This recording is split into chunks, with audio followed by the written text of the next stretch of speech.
안녕하세요. 구독자 여러분 반갑습니다. 주식톡입니다. 어제 이어서 오늘의 장세 흐름도 갈피를 잡기 어려운 장이 이어졌습니다. 고점 3%대까지 반등으로 추매하신 분들도 계실 거고 어떻게 해야 될지 모르고 전전긍긍 하시는 분들도 아마 많으셨겠죠. 반대로 또 시장 자체를 보지 않으신 분들 다양하실 것 같은데요.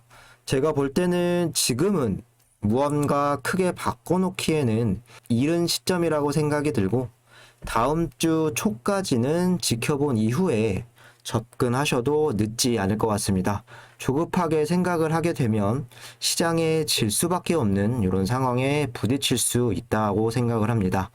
매번 말씀을 드리지만 두산중공업 한번 가면 무섭게 또 갈 수 있는 종목이기도 합니다.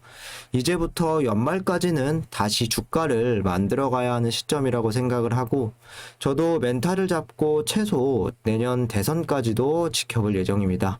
여러분들도 앞으로 3, 4분기 실적에 따라서 탈원전 기조에 따라서 주가 방향 궁금하신 분들 많으실 겁니다. 저와 생각이 비슷하신 분들은 마음 잡으시고 꼭 영상 끝까지 시청 부탁드리고요. 구독과 좋아요는 저한테 큰 힘이 됩니다. 소통하는 방송인 만큼 지금처럼 댓글 많이 남겨주시면 되겠습니다. 감사하게도 제 채널 유한타증권사와 이렇게 제휴를 맺고 있습니다. 현재 유한타증권으로 거래를 하시거나 사용할 의사가 있으신 분들 실시간으로 주식톡 무료 정보방에서 도움을 드릴 수 있습니다. 댓글에 나와 있는 제 번호나 1대1 카톡으로 문의 남겨주시면 되겠습니다.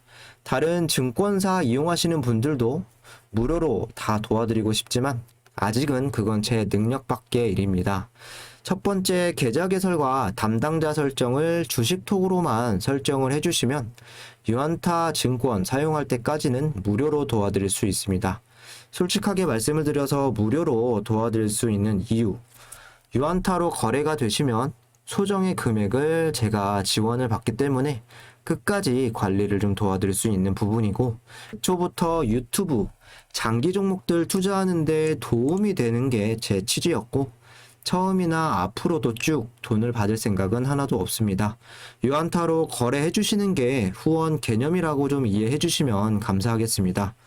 오늘 정보방 실시간으로 이렇게 두중 정보 공유와 현재 흐름들 좀 빠르게 공유를 드렸고 이런 장세에서는 혼자서 주식창만 보시는 것보다는 충분히 멘탈 관리 이렇게 도움이 되실 겁니다.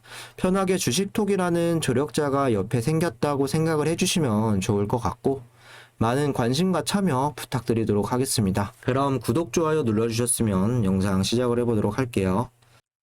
오늘은 참 다행이다 싶은 내용으로 시작을 해볼 텐데 금일 두산그룹에 어떤 이슈가 있었는지 잘 아실 겁니다. 두산그룹 경영 정상화, 마지막 퍼즐 DICC 해결, 현대중공업그룹은 19일 인수대금을 두산중공업에 완납하고 지분 양수를 마무리했다. 그룹 지주사인 현대중공업 지주와 KDB 인베스트먼트는 지난 2월 두산인프라코어 지분 34%를 8,500억 원에 인수하는 계약을 체결을 했습니다. 현대제뉴인은 이날 총 6,900억 원의 인수대금을 두산중공업에 냈다. 주식 매매 계약 정산 비용 677억 원과 최근 소송 관련된 면책 비용 915억 원을 차감한 금액이다.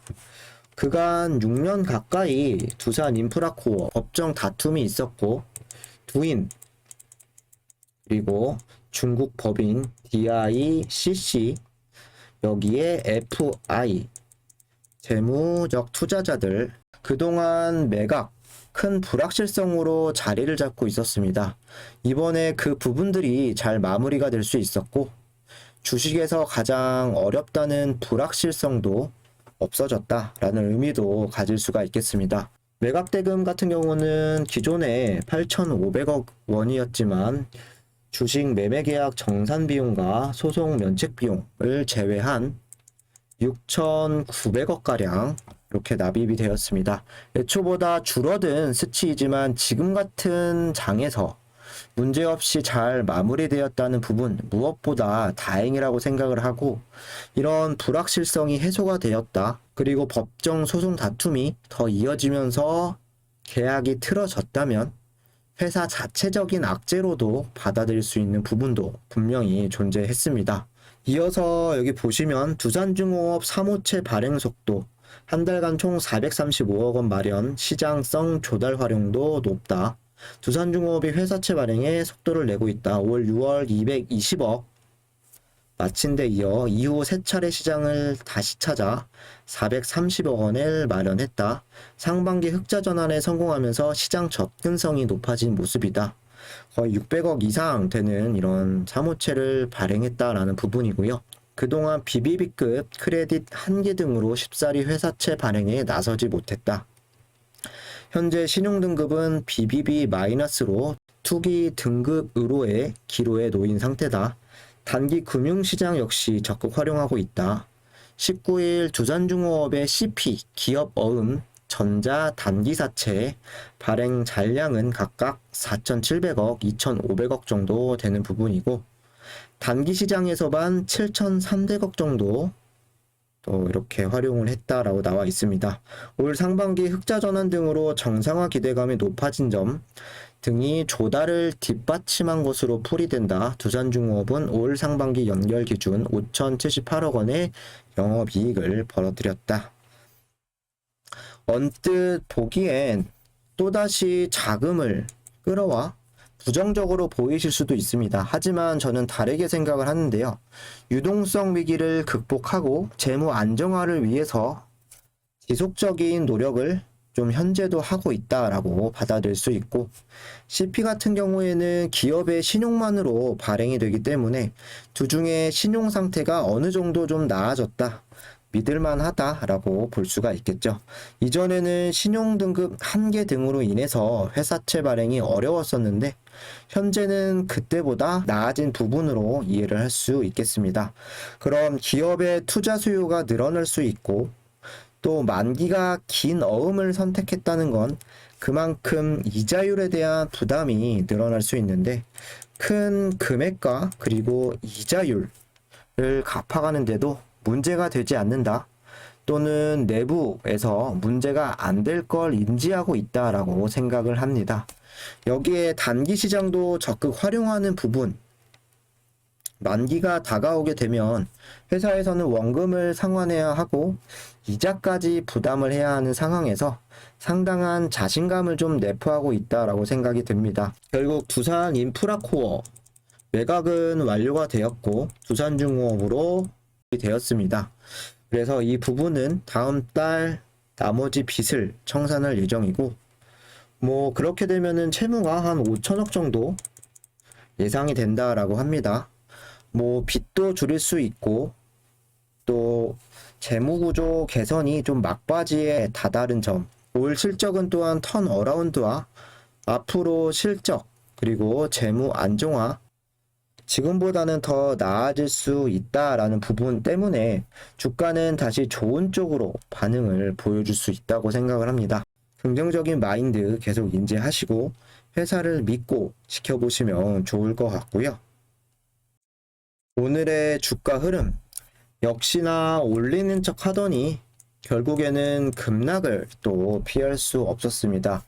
전일 원전 테마가 과하게 빠졌다고 시장에서 이렇게 좀 판단을 했는지, 오전 중에는 두산중공업이 플러스 3%대까지 반등 흐름을 보여주기도 했었고, 허나 다시금 지수가 밀리면서 지루한 상황이 반복되었습니다.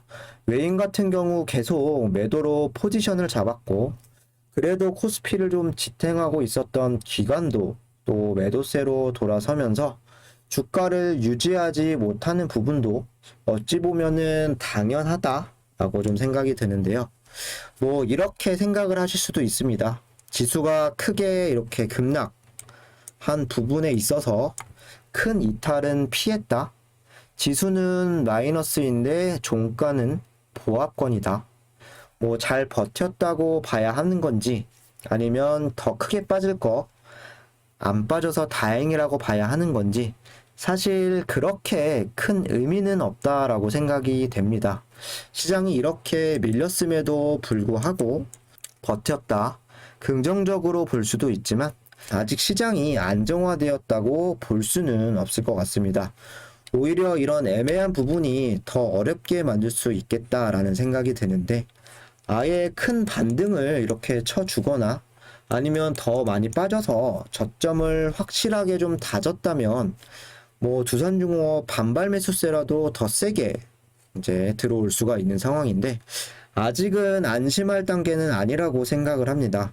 다시 주가가 상방으로 아니면 하방으로 이렇게 방향성이 잡히기까지 얼마나 걸릴지는 모르겠지만, 우리에게 지금 필요한 건 대응도 아니고 그리고 손절도 아닙니다. 현재 상황에서는 관망하고 물량을 지켜가야 하는 구간이라고 생각을 합니다. 이렇게 시장이 급격하게 무너지게 되면 반대로 급격하게 반등할 가능성도 크고, 시장 패닉에 마음만 조급해서 대응을 하시게 되면 안 되겠습니다. 뭐 적절한 예가 될지는 모르겠지만, 작년 코로나 때 하락을 경험하신 분들, 그 뒤에 나왔던 가파른 상승세 분명히 기억을 하실 겁니다. 그 당시 코스피 지수가 하루에 4%에서 보통 8%까지도 빠졌었고, 코스닥은 더 심했죠. 5% 마이너스 7%, 최대 마이너스 11%까지 빠졌습니다.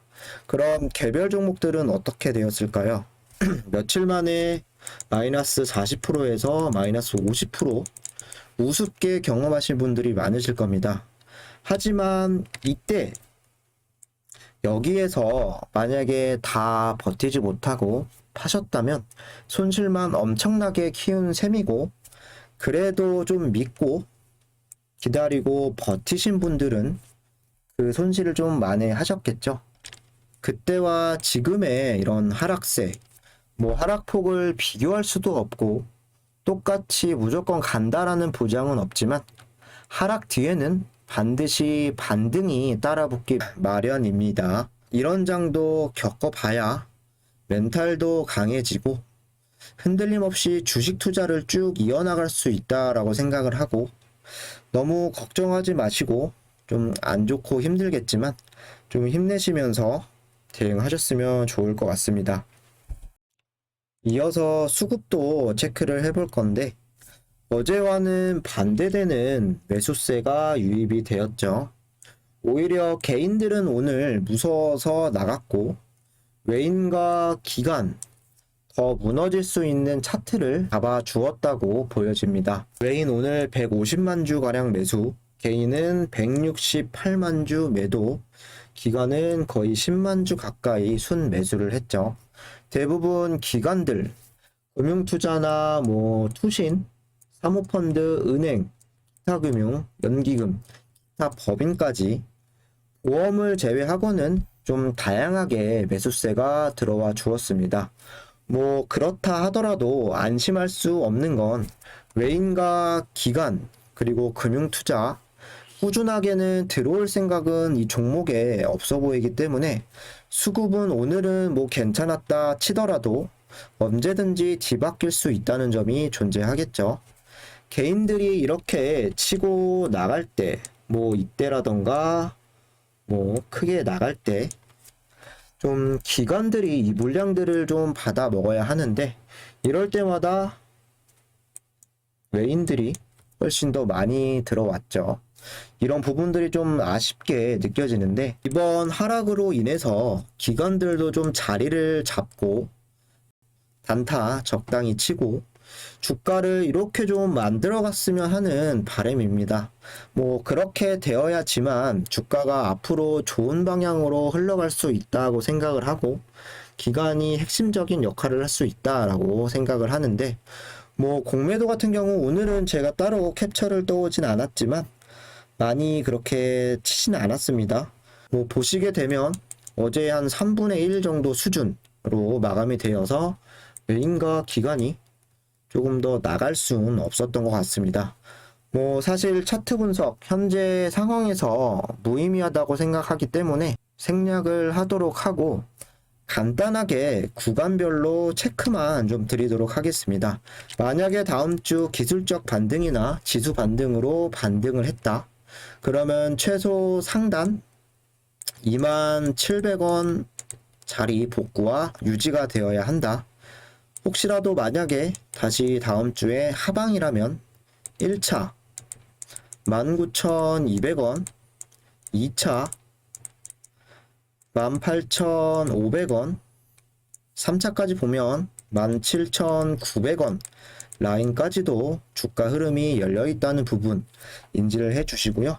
다음 주 기술적인 반등을 좀 기다려 보면서 춤에 대응할 수 있는 부분들 제가 또 실시간으로 말씀을 드리도록 하겠습니다. 이상으로 영상 여기서 마무리하도록 하고 구독과 좋아요 안 누르신 분들은 한 번씩 부탁을 드리겠습니다. 주식톡 실시간 무료 정보방 참여하고 싶으신 분들은 댓글에 나와 있는 제 번호나 1대1 카톡으로 문의 주시면 되겠고요. 이번 주 고생 많으셨습니다. 감사합니다.